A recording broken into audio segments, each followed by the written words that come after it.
ఈరోజు మనం ఏంటో తెలుసా, మనం దేవుడికే సలహాలు చెప్పేవాళ్ళం. మనం అలా కాదు తండ్రి ఎలాగా, ఇలా కాదు తండ్రి అలాగా, అలా కాదు తండ్రి ఎలాగా, ఇది చేస్తే బాగుంటుంది తండ్రి, అది చేస్తే బాగుంటుంది. సరే, ఇలాగ చెప్పిన వాళ్ళు ఏమవుతారో తెలుసా, వాళ్ళ నాశనాన్ని వాళ్ళే కోరుకుంటున్నారు. మీకు ఒకళ్ళు చూపించిన సొదొమ గుమొర్రాల పట్టణాలను నాశనం చేసేటప్పుడు అబ్రహాము యొక్క ప్రార్థనను దేవుడు విని లోతుతో ఒక మాట చెప్పాడు. లోతా, నీకు కనపడుతున్న ఆ ప్రాంతం, ఆ దూరంలో కనపడుతున్న ఆ పర్వతానికి నువ్వు పారిపోవాలి అన్నాడు ఆయన. అవును కదా? దేవుడు ఏం చెప్పాడంటే, నీకు కనపడుతున్న ఆ పర్వతం దగ్గరికి నువ్వు పారిపోయి అక్కడ ఉండు నువ్వు అన్నాడు ఆయన. అప్పుడు లోతు ఏం చెప్పాడు తెలుసా దేవుడికి, ప్రభువా అలాగూ అనవద్దు, ఆ కొండ దూరంగా ఉంది, ఇదిగో ఇక్కడ ఇంకొక చిన్నది కొండ దగ్గర ఉంది, ఇక్కడికి వెళ్ళిపోతాను తండ్రి అన్నాడు. అప్పుడు దేవుడు ఏమన్నాడు, నీ కర్మ, నువ్వు వెళ్తాను అంటే నేనేం కాదంటని చెప్పు.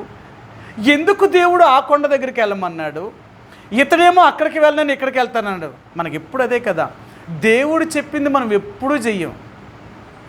దేవుడు చెప్పింది ఎప్పుడూ చెయ్యం. అలాగెందుకు చేస్తాం? దేవుడు చెప్పింది చేస్తే దేవుడు మాట విన్న వాళ్ళం అవుతాం. మన ఇష్టం చేయాలి కదా. అందుకనే లోతు యొక్క జీవితం ఎంత పతనమైపోయిందో తెలుసు కదా. దేవుడు వెళ్ళమన్నా కొండ దగ్గరికి వెళ్ళి ఉంటే లోతుకి ఆ పరిస్థితి రాకపోను. ఎందుకు వద్దన్నాడో తెలుసా, అక్కడికే ఎందుకు వెళ్ళమన్నాడో తెలుసా, దేవుడు అక్కడ నిలిచే స్థలం అది. అదే కొండ మీదకి అబ్రహాము ప్రతిరోజు వస్తాడు అక్కడికి దేవుని కలుసుకోవడానికి. అందుకన్నాడు, నువ్వు అక్కడికి వెళ్ళిపో, నువ్వు ఆ కొండ దగ్గరికి వెళ్తే నీ చిన్నాన్న మరలా అక్కడికి వస్తాడు. ఆయన అబ్రహామునికి కనబడతాడు, మరలా నువ్వు నష్టపోయిన దాన్ని మళ్ళీ నువ్వు సమకూర్చుకుంటావు. అక్కడికి వెళ్ళడం దేవుడికి ఇష్టం, కానీ అక్కడికి వెళ్ళకుండా ఎక్కడుండడం ఈయనకి ఇష్టం. అందుకనే మనం ఎప్పుడూ కూడా మన సొంత ఇష్టాన్ని నెరవేర్చుకుంటామే తప్ప దేవుడి ఇష్టాన్ని నెరవేర్చం. దేవుని ఇష్టాన్ని నెరవేర్చమండి. దేవుని ఇష్టం నెరవేర్చకపోవడం వల్లే మనకి ఎన్నో కష్టాలు. నేను ఎప్పుడు కూడా చెప్తాను, దేవుడు చెప్పిన దానికి మనం లోబడ్డామా మనం దీవించబడతాం.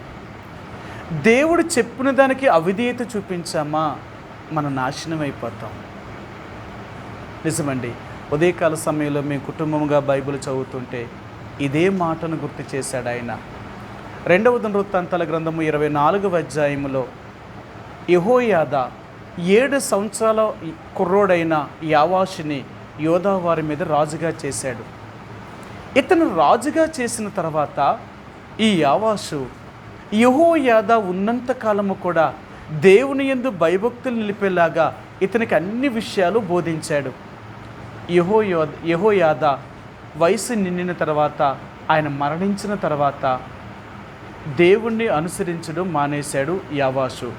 యోధా వారిలో నుంచి కొంతమంది అధిపతులు వచ్చి యావాషుతో ఇలాగూ చెప్పారట, రాజా యెహోయాదా ఎలాగూ చేశాడు కాబట్టే మేము మీకు సమ్మతించలేకపోయినాం, మా మాట వినండి అని యోధాలో ఉన్న అధిపతులు యావాషు దగ్గరికి వచ్చారట.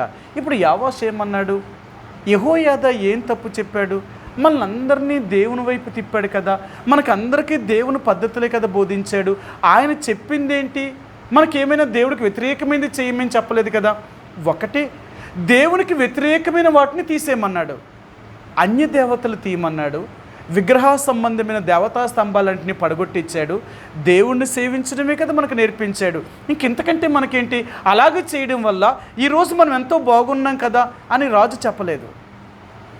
వాళ్ళు వచ్చి ఆ అధిపతులు అతనికి సలహా చెప్పగానే వెంటనే వాళ్ళు చెప్పిన దానికి లోబడ్డాడు. లోబడి యోధా దేశమందంతటను కూడా బయలుదేవత గుళ్ళని కట్టించి అన్యదేవత విగ్రహాలను పెట్టించి పూజలు చేయడం ప్రారంభించారు. ఎప్పుడైతే ఇలా పూజించడం ప్రారంభించి దేవుణ్ణి సేవించడం మానేశారో అప్పుడు దేవుడు యెహోయాదా కుమారుడైన జకర్యా మీదకి దేవుని ఆత్మ వచ్చి యావాషుతో చెప్పించాడు, యావాషు, యెహోవాను విసర్జించితే మీరు వర్ధిల్లరు, ఇది మీకు నష్టము అని చెప్పాడు ఆయన. సరే, మీరు చూపిస్తాను ఆ మాటను. 2వ దినవృత్తాంతాల గ్రంథము 24వ అధ్యాయము.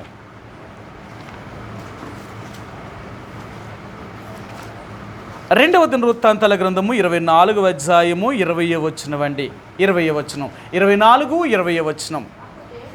అప్పుడు దేవుని ఆత్మ యాజకుడగు యెహోయాదా కుమారుడైన జకరియా మీదికి రాగా అతడు జనుల ఎదుట నిలవబడి, మీరు ఎందుకు యెహోవా ఆజ్ఞను మీరుచున్నారు? మీరు వర్ధిల్లరు.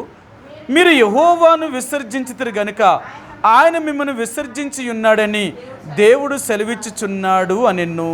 సరే, ఎందుకు మీరు ఇలా చేస్తున్నారు? మీరు దేవుడు ఆజ్ఞలు గైకొనకపోతే మీరు ఎలా వర్ధిల్లుతారు? మీరు ఎలా దీవించబడతారు? మనం దేవుడు మాట వినంగానే దేవుడు మాత్రం మనం దీవించేయాల, మనం అడిగినయల్లా దేవుడు ఇచ్చేయాల, మనం అనుకున్నవన్నీ దేవుడు చేసేయాల. ఎలా చేస్తాడు ఆయన? నీకు ముందు ఆయన మాట విన్నావా? ఆయన చెప్పినట్లు నడుస్తున్నావా? ఆయన చెప్పినట్లు జీవిస్తున్నామా? ఇవేవి ఉండకూడదు. దేవుడు మాత్రం మమ్మల్ని దీవించేయాల. ఎలా దీవిస్తాడు దేవుడు? ఎవరిని దేవుడు దీవిస్తాడు? ఆయన ఆజ్ఞలను ఆయన కట్టడలను ఎవరైతే అనుసరించి నడుస్తారో వారిని దీవిస్తాడు దేవుడు. అర్థమైందా? మనం ఏం చేస్తాం తెలుసా? అలా చెయ్యం. మనం దేవుడు మాట వినేవారం కాదు, మనుషుల మాట వింటాం. మనం మనుషుల మాట వినడం వల్లే మన జీవితంలో అన్ని సమస్యలే. మనుషులు ఎలా అంటారో తెలుసా? మనం ఎప్పుడూ నష్టపరిచేవాళ్ళు. అందుకని అంటారు, దేవుడి విషయాల దగ్గరికి వచ్చినప్పుడు అది నీ తల్లి అయినా, నీ తండ్రి అయినా, నీ అన్నదమ్ముడైనా, నీ అక్కచెల్లెండ్లైనా, నీ భర్త అయినా, నీ భార్య అయినా సరే, వాళ్ళ మాటను వినకూడదంటే. దేవుడి విషయాల దగ్గరికి వచ్చారు అంటే వాళ్ళెవ్వరైనా నీకు అనవసరం అంతే. దేవుడి కంటే ఇంకెవరు ముఖ్యం కాదు నీకు. అలా చేస్తామా మనం అలా చెయ్యం కదా. నా భర్త చెప్పాడండి, లేకపోతే నా భార్య చెప్పిందండి, మా అమ్మ చెప్పిందండి, మా నాన్న చెప్పాడు, మా బంధువులు చెప్పారు, వాళ్ళు ఒప్పుకోవట్లేదు, మేమేం చేస్తాం? అందుకనే మేము అలా చేస్తామండి, అందుకనే మేము అలాగే చేసామండి. అందుకే దేవుడు అన్నాడు, నువ్వు అలాగే చేస్తే అలాగే చేసుకో, నువ్వే నష్టపోతావు. ఆ నష్టం నువ్వే అనుభవిస్తావు, నాకేం కావాలా? నేను ఇలాగే ఉంటాను అంటే నేనేం చేస్తాను? దాని కర్మ నువ్వే అనుభవించు అంటాను.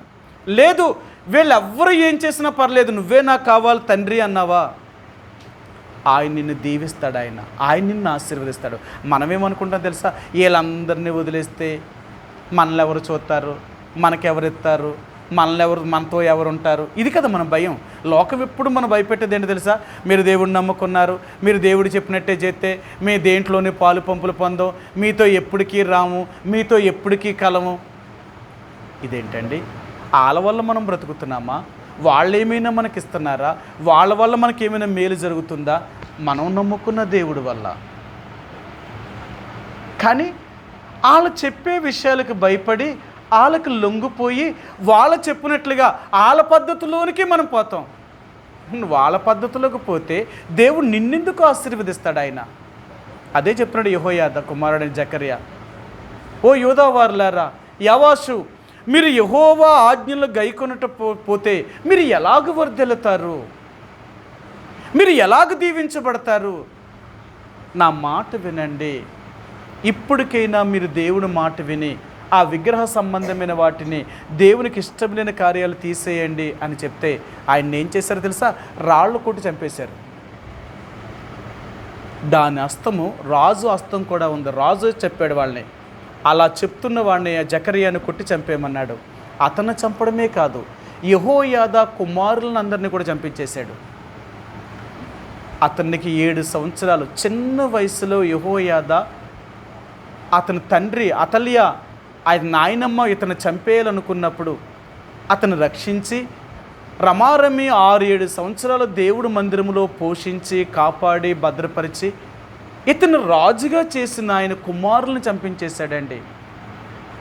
వాళ్ళు చచ్చిపోయేటప్పుడు ఏం చెప్పారు తెలుసా? రాజా, ఒక నిర్దోషి యొక్క ప్రాణాన్ని మీరు తీస్తున్నావు, ఈ శాపం నీకు తగలకుండా పోదు అని చెప్పారు వాళ్ళు. మమ్మల్ని ఏ హత్య అయితే చేయిస్తున్నావో ఈ ప్రాణహత్య దోషము నీ రాజ్యానికి నీకు మాత్రం తగలకపోదు అన్నారు. నిజమండి. ఎక్కడైనా చూడండి, ఒక నిర్దోషిని ఎవరైనా చంపేరా, అది గ్రామమైనా, అది పట్టణమైనా, అది జిల్లా అయినా, అది రాష్ట్రమైనా, అది దేశమైనా, అదేది బాగుపడదు. ఒక నిర్దోషి యొక్క నిరపరాధి యొక్క ప్రాణాన్ని కానీ తీసేయి అంటే ఆ అత్యాదోషము, ఆ నేరము ఆ దేశం మీదకి వచ్చేస్తుందన్నమాట. ఆ ప్రజలు తప్పక అనుభవించవలసిందే. సరే మీకు చూపిస్తాను, వాళ్ళు ఏం చెప్పారో చూపిస్తాను మీకు. ఎందుకంటే వీళ్ళు అలా చేసి వాడిని రాళ్లతో దీన్ని కొట్టి చంపిన దాన్ని బట్టి వాళ్ళు చెప్పిన మాట ఏంటో చూపిస్తాను. 22 వచ్చినవండి, 22 వచ్చిన 24, 22.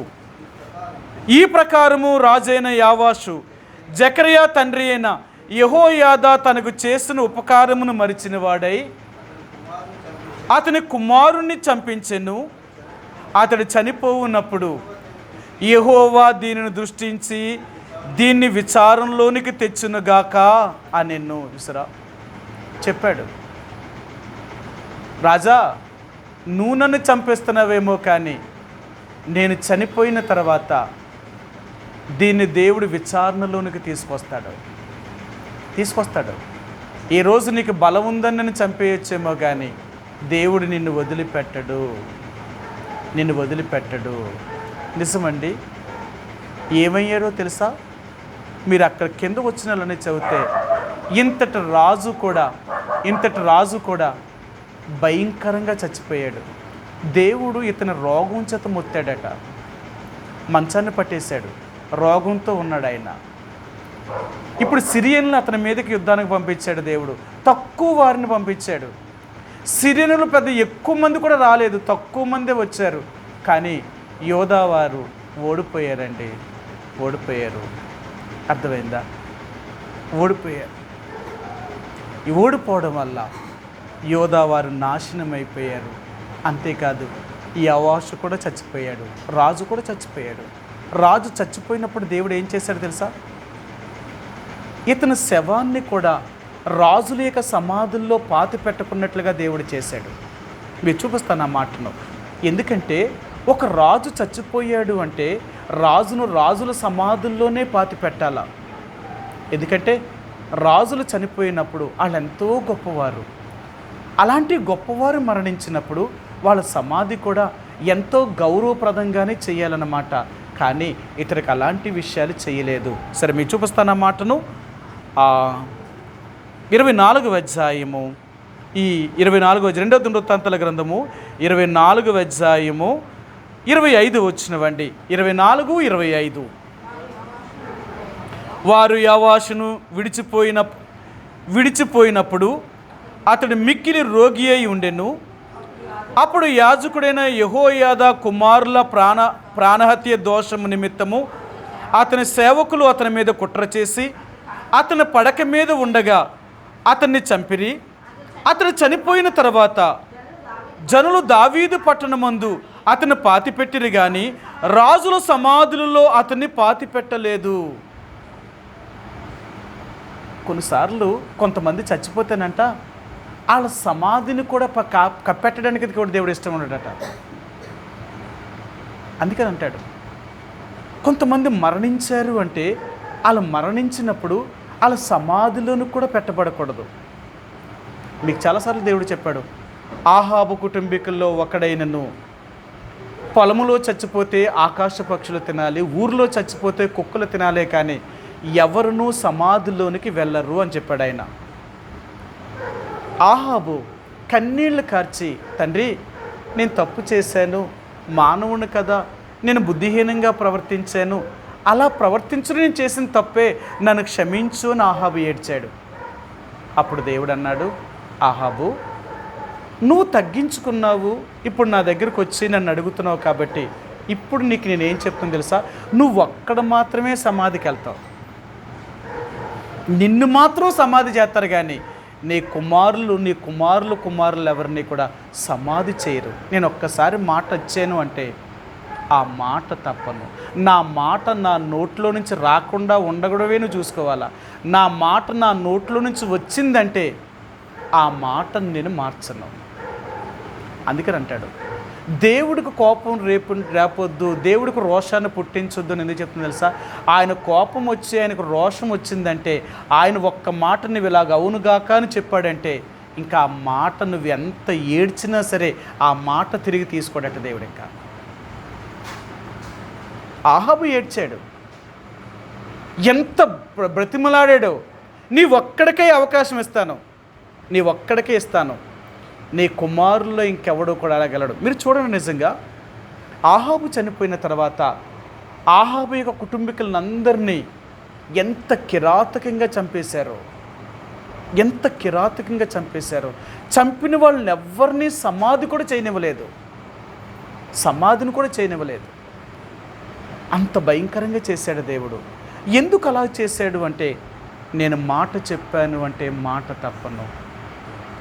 ఇప్పుడు యావాషు యొక్క జీవితంలో ఒక మంచి రాజు, ప్రారంభంలో యెహోయాదా ఉన్నప్పుడు ఎంత మంచిగా పరిపాలన చేశాడో, కానీ చివరికి వచ్చేటప్పటికి దేవుని కోపాన్ని ఎంత రేపాడో ఆయన. అలాంటి వ్యక్తిని దేవుడు చంపేసి సమాధిలోనికి, రాజుల సమాధుల్లోనూ కూడా తీసుకెళ్లకుండా వేరే చోట పాతి పెట్టేశారంతే. చూడండి, ఎందుకు అలా జరిగింది అంటే యావాషు దేవుని విసర్జించడం వల్ల. అందుకే దేవుడు అంటాడు, నా ఆజ్ఞలను నా కట్టడలను నువ్వు అనుసరించి నేను చెప్పినట్లుగా నువ్వు జీవించావా, నేను నిన్ను ఆశీర్వదిస్తాను, నిన్ను నీ కుటుంబాన్ని వర్ధిల్ల చేస్తాను. నా మీద ఎప్పుడైతే నువ్వు తిరుగుబాటు చేసి నేను చెప్పిన దానికి లోబడకుండా దానికి వ్యతిరేకంగా నువ్వు ఎప్పుడైతే చేస్తావో అప్పుడే నీ పతనం కూడా ప్రారంభించబడుతుంది. అందుకనే దేవుడు అంటాడు, నా మాట విను. మనుషుల మాట కాదు నువ్వు వినేది, లోకస్తులు చెప్పే మాట కాదు నువ్వు వినేది, నా మాట విను. ఎన్నిసార్లు దేవుడు మనకు చెప్పినా మనం దేవుడు మాట వినవండి. రక్షించబడ్డామంటాం, దేవుని పిల్లలమంటాం, యేసుప్రభు రక్తం శరీరక్త మాంసంలో పాలు పంపులు పొందుతాం, ఆరాధన చేస్తాం, ప్రార్థన చేస్తాం. ఎన్ని చేసినా ఆయన మాట మాత్రం వినవండి. ఎందుకంటే దేవుడు మాట వింటే లోకాన్ని వదిలేసుకోవాలా, అంటే లోకంలో ఉన్న మనుషులను వదిలేసుకోవాలా. వీళ్ళందరినీ వదిలేసుకుంటే మనకెవరు సాయం చేస్తారు? ఇదే కదా మన భయం అంతనా. దేవుడు కావాలి అంటే లోకాన్ని వదిలేయాలి, లోకం కావాలి అంటే దేవుడిని వదిలేయాలి. కానీ మనమేమంటామంటే రెండూ కావాలి మాకు. అయ్యా నువ్వు కావాలి, లోకము కావాలి, లోకంలో ఉన్న మా వాళ్ళు కావాలి, మనుషులు కావాలి, నువ్వు కావాలి. అలా కాకపోతే ఎలాగా? అందుకే దేవుడు అంటాడు, లేదు, అలాగైతే ఎప్పటికీ మీరు నన్ను సేవించలేరు. ఇద్దరు యజమానులకు ఒకడు దాసుడిగా ఉండనేరడు, అది ఎప్పటికీ జరగదు. కాబట్టి నేను కావాలి అనుకుంటే నా మాటే విను, మనుషుల మాట ఎప్పుడు వినద్దు. అది కష్టం అవ్వచ్చు, ఎందుకంటే దేవుడు చెప్పిన పద్ధతులు మనం చేస్తే లోకానికి బాధ, మనుషులకు బాధ. ఎందుకంటే దేవుని పద్ధతులు లోకానికి ఇష్టం ఉండవు కదా. లోకంలో ఎప్పుడు కూడా మంచిని చేయడం అనేది లోకానికి ఇష్టం ఉండదు, మంచిని చేయడం అనేది ఇష్టం ఉండదు. అలాంటి లోకానికి మనం ఏం చెప్తాం? అందుకని లోకం ఎప్పుడు కూడా చెడు మాటల్ని, చెడు విషయాల్ని, లోక సంబంధమైన విషయాల్లోనే మనం చేయాలనుకుంటుంది. ఈ మనుషుల యొక్క పద్ధతులు చేయాలనుకుంటుంది, అందులో ఏమీ ఉండదు. కానీ అది చేయడానికి మాత్రమే మనం ప్రయత్నం చేస్తాం. అందుకనే దేవుడు అన్నాడు, మీరు ఎలాగ వర్ధిల్లుతారు, మీరు ఎలాగ దీవించబడతారు, నేను ఎలాగ దీవిస్తాను మిమ్మల్ని. నేను దీవించాలంటే మీలోనే ఇన్ని బలహీనతలు ఎట్టుకుంటే నేను ఎక్కడ మీకు సహాయం చేస్తాను? అందుకని దేవుడు అంటాడు, నువ్వేదైనా ఒక పని చేసేటప్పుడు ఆ పని సఫలం అవ్వాలి అంటే నీలో పాపం ఉండకూడదు, పాపం ఉండకూడదు. పాపము నీలో ఉందా, నువ్వు దేవుడి ద్వారా ఏ సహాయాన్ని పొందలేవు. నిజమండి. అందుకని అంటాడు, ఇశ్రాయేలు ప్రజలకి ఎన్నోసార్లు దేవుడు చెప్పాడు, మీరు యుద్ధానికి వెళ్ళేటప్పుడు మీలో పాపము లేకున్నట్లుగా మొదట చూసుకోండి అన్నాడు ఆయన. మీరు పాపము చేయకుండా ఉంటే యుద్ధములో మీకు జయం కలుగుతుంది. మీరు పాపము చేశారు అంటే యుద్ధములో మీరు ఓడిపోతారు ఖచ్చితం. సరే, మీకు ఈ మాట చూపిస్తాను. ద్వితీయోపదేశకాండము దేవుడు వారికి ఏం చెప్పాడో చూపిస్తాను. 23వ అధ్యాయము, ద్వితీయోపదేశకాండము 23వ అధ్యాయము, దేవుడు వారికి ఏ విషయాలు చూపించాడో మీకు చూపిస్తాను. మీకు 23వ అధ్యాయము ద్వితీయోపదేశకాండము 9వ వచనమండి. 23:9, నీ సేన శత్రువులతో యుద్ధమునకు బయలుదేరినప్పుడు ఏ దుష్కార్యమును చేయకుండా జాగ్రత్త పడవలెను. సరే, మీరు యుద్ధానికి వెళ్ళేటప్పుడు నీ సేనలో ఎవ్వరూ కూడా తప్పు చేయకూడదు, ఏ దుష్కార్యము మీలో కనపడకూడదు. అలా కనిపించిందంటే నిశ్చయముగా మీరు ఓడిపోతారు. ఒక్కడు తప్పు చేసినా చాలు, ఒక్కడు తప్పు చేసినా చాలు. కాబట్టి మీరు యుద్ధానికి వెళ్ళేటప్పుడు మీలో పాపము లేకున్నట్లుగా చూసుకోవాలి. అలాగే నీవు నేను కూడా ఏ పని చేసేటప్పుడైనా, ఏది మనం పొందాలనుకున్నప్పుడు కూడా మనలో పాపం అనేది ఉండకూడదు, ఏ చెడుతనము కూడా మన దగ్గర ఉండకూడదు. అందుకనే మనం ఎంతగా పరిశీలన చేసుకొని మన హృదయాన్ని కడుక్కుంటామో వారు నిజంగా దీవించబడతారండి. అందుకని అంటాడు, హృదయ శుద్ధి కలిగిన వారు ధన్యులట, వారు దేవుణ్ణి చూస్తారట. మన హృదయ శుద్ధి ఉందంటావా? మనం దేవుడి మాట వింటున్నామా? దేవుడు చెప్పినట్లుగా జీవిస్తున్నామా? అలాగైతే దేవుడు నీ కార్యములన్నీ సఫలం చేయగలుగుతాడు. ఆయనదే అంటున్నాడు, ప్రయాసపడేవాని వల్ల ఏమీ లేదు, పొందగోరేవాని వల్ల ఏమీ లేదు. నేను కరుణిస్తేనే నీకు జరుగుతుంది. నేను కరుణించాలి అంటే నువ్వు నా మాట విన్నావా? నేను చెప్పినట్లుగా జీవిస్తున్నావా? ఇలాగ లేనప్పుడు నేను మిమ్మల్ని ఎలా దీవిస్తాను, నేను మీకు ఎలా చేస్తాను? అందుకనే ఈరోజు దేవుడు అంటున్నాడు, మనలో ఎందుకు కలవరాలు, మనలో ఎందుకు యుద్ధాలు జరుగుతున్నాయి, మన జీవితంలో ఎందుకు మనశ్శాంతి లేదు, ఇవన్నీ ఎందుకు జరుగుతున్నాయో తెలుసా? దేవుని ఇష్టాన్ని నెరవేర్చకపోవడం వల్ల. చాలాసార్లు అంటాం, నా జీవితంలో నెమ్మది లేదు, నా బ్రతుకులో నెమ్మది లేదు, నాకు ఇలాంటి సమస్యలు ఉన్నాయి, ఎప్పుడూ నాకు ప్రశాంతత లేదు. ఎందుకు లేదు? దానికి కారణం ఏంటో తెలుసా? దేవుడి మీద నువ్వు ఆధారపడకపోవడం వల్ల, దేవుని చిత్తానికి ఒప్పుకోకపోవడం వల్ల, దేవుడు మాట వినకపోవడం వల్ల ఇవన్నీ మన జీవితంలో కలవరం. అందుకనే దేవుడు అంటున్నాడు, మీ హృదయంలో కలవరపడనీయకుడి, వెరవనీయకుడి. దేవుని యందు విశ్వాసం ఉంచారు, నా యందు కూడా విశ్వాసం ఉంచండి. నేను మీకు చేస్తాను, నన్ను నమ్మండి, నన్ను నమ్మండి అని యేసు ప్రభువారు తన శిష్యులతో చెప్తున్నాడు. ఇప్పుడు వీళ్ళేమంటున్నారు? ఏంటి ప్రభువా, ఏదో నువ్వున్నావు ఇప్పుడు దాకా అనుకున్నావు, ఇప్పుడు నువ్వే మమ్మల్ని వదిలిపెట్టిపోతానంటున్నావు. ఇప్పుడు నువ్వే మమ్మల్ని వదిలిపెట్టిపోతే మా పరిస్థితి ఏంటి? మాకున్నవన్నీ వదిలిపెట్టి వచ్చేసాం, మా అన్నీ వదిలేసి వచ్చేసాం. మాకు నిలవడానికి, ఉండడానికి నిలవ చోటు కూడా లేని పరిస్థితులు. ఇప్పుడు మమ్మల్ని నువ్వు వదిలేసిపోతే మేము ఎక్కడ ఉండాలి, మేము ఎలాగ ఉండాలి, మేము ఎలా బ్రతకాలి? ఇది వీరి ఆలోచన. ఇలా ఆలోచన పడిపోయారు. ఎప్పుడైతే యేసు ప్రభువారు ఈ లోకం నుంచి నేను వెళ్ళిపోతాను అని చెప్పాడో అప్పుడు నుంచి వీళ్ళ జీవితంలో కలవరం మొదలయ్యింది. ఇప్పుడు దాకా ఆయన ఉన్నాడు కాబట్టి మనకు అన్నీ మంచి జరిగాయి. ఆహారం దొరికింది, మనకి వస్త్రాలు ఉన్నాయి, మనకి ఏ కొరత లేదు. ఇప్పుడు ఈయనే మన దగ్గర నుంచి వెళ్ళిపోతే ఇక రేపు మన పరిస్థితులు ఏమైపోతాయి, మనమేమైపోతాము, మన జీవితం ఏమైపోతుంది, మన బ్రతుకులు ఏమైపోతాయి? చూసే వాళ్ళందరి దృష్టిలో ఎంత అవమానపరచబడతామో. మీ బోధకుడు వెళ్ళిపోయాడు, మీ బతుకులు చూడు ఎలాగున్నాయని మనం ఎంత ఏళన చేస్తే మన పరిస్థితి ఏంటి అని వీళ్ళ హృదయంలో ఇలాంటి ప్రశ్నలతో నిండిపోయారండి. అందుకనే యేసు ప్రభువారు వారి హృదయాన్ని ఎరిగినవాడు. ఆయన చెప్తున్నాడు, నేను వెళ్తున్నాను, మీకు నేను స్థలము సిద్ధపరచడానికి వెళ్తున్నాను, నేను మీకు స్థలం సిద్ధపరుస్తాను, నేనుండు చోట మీరు ఉండాలని నేను వెళ్తున్నాను. నేనేదో మిమ్మల్ని వదిలిపెట్టేసి వెళ్ళిపోతలేదు. మీరు అనుకుంటున్నారు ఇక నేను మీతో ఉండను అని మీరు అనుకుంటున్నారేమో. లేదు, నేను ఎందుకు వెళ్తున్నానంటే ఎప్పుడూ మీరు నాతో ఉండాలి అని, మీరు నాతో ఉండడం కొరకే నేను అక్కడికి వెళ్ళి మీకు స్థలము సిద్ధపరచడానికి వెళ్తున్నాను. ఇక్కడ కాదు, ఈ భూమి మీద అయితే కొద్ది కాలమే మీతో ఉంటాను, కానీ శాశ్వతంగా ఉండే నా రాజ్యములో ఎప్పటికీ మీరు నాతో ఉండాలని అక్కడ మీకు స్థలం సిద్ధపరచడానికి వెళ్తున్నాను. నేను వెళ్ళేది ఎందుకో తెలుసా? మీ కొరకే నేను అక్కడికి వెళ్తున్నాను.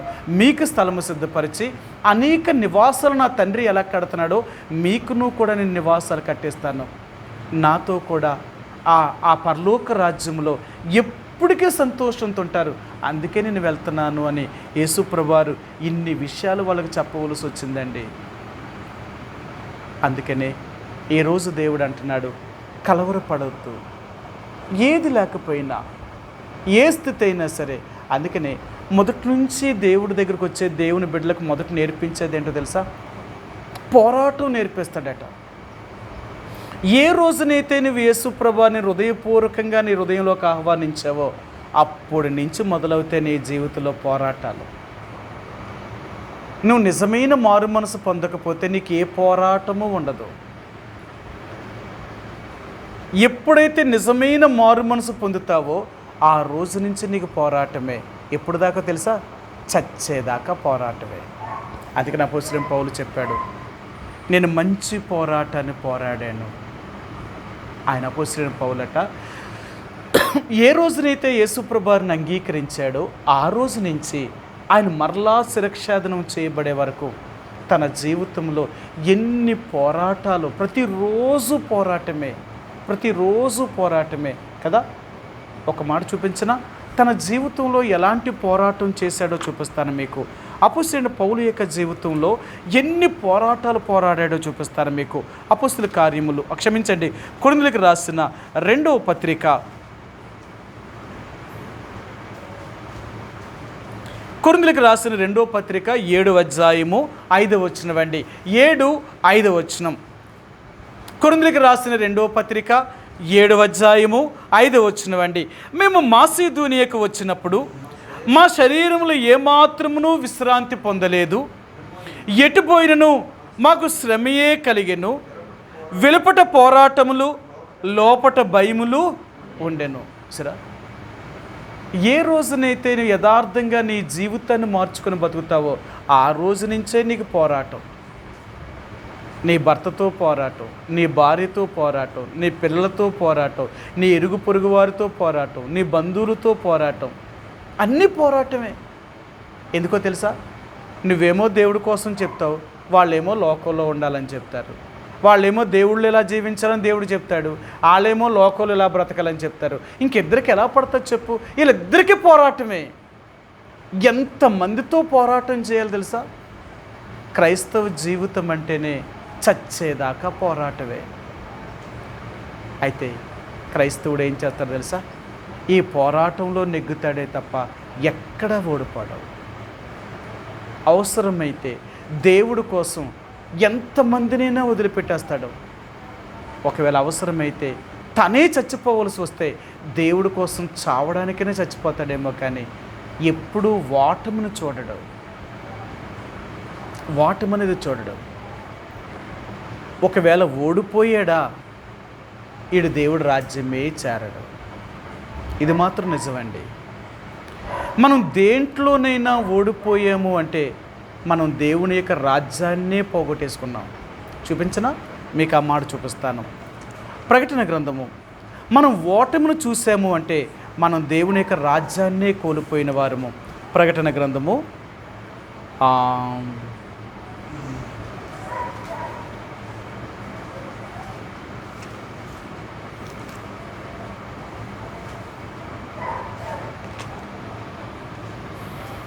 21వ అధ్యాయము 7వ వచనం అండి.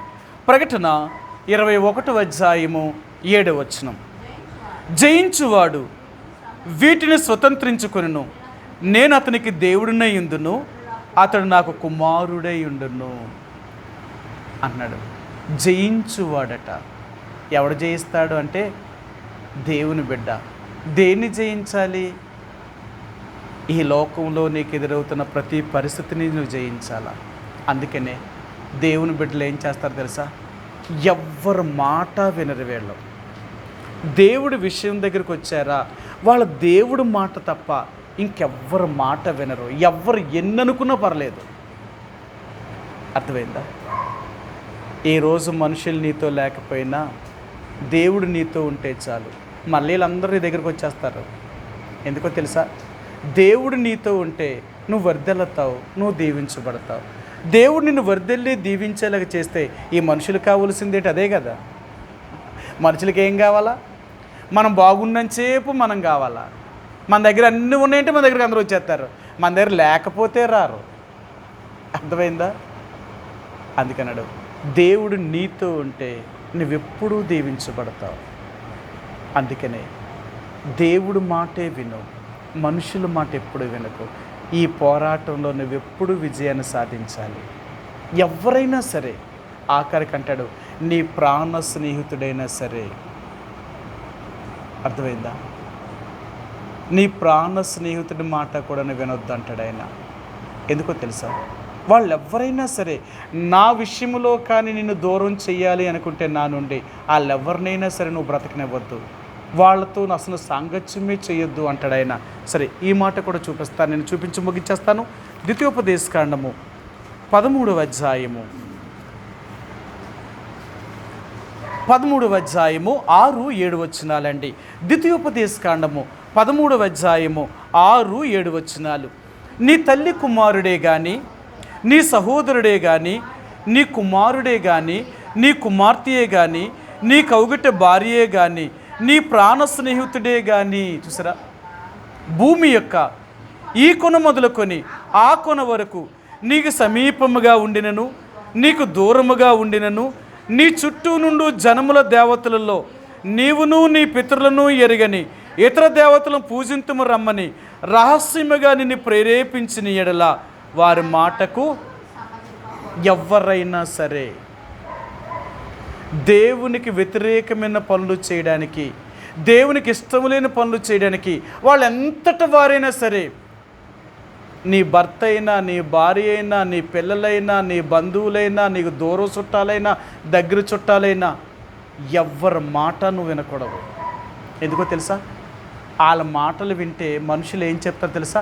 నేను దేవుడి నుంచి దూరం చేస్తారా, వాళ్ళ దేవుడి దగ్గరికి నేను తీసుకురారు, దేవుడి నుంచి దూరం చేస్తారు.